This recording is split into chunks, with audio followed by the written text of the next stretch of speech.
The biggest challenges right now is that the industry is growing with leaps and bounds. It's, I say, in a very immature stage, but it's maturing very quickly.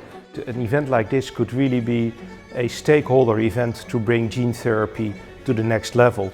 Everything is so new in terms of CMC. There's a lot of challenges in terms of processing, and there's also the whole sector is just really trying to understand how regulations apply to it.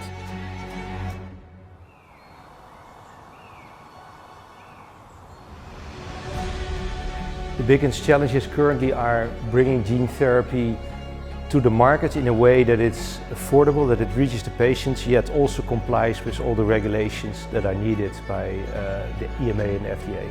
The event is very well structured. I think we have a good mix of different groups, so from machine building side on, but also process side on, quality.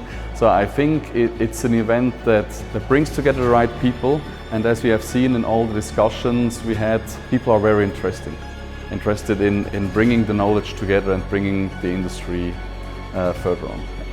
Yeah, I think the conference the last couple of days has opened the eyes and also ears and allowed people to ask a lot of questions about the growth of the cell and gene therapy industry, the necessary regulations that are also growing, as well as the new technologies that are being used.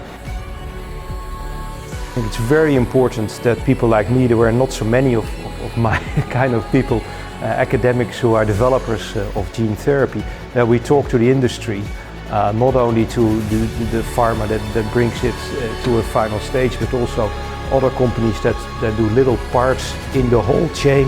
I think that's important. There were also a number of regulators here. That is, I think, very important. So these events are actually crucial to bring the field to the level of maturity that is needed to bring it to the patient.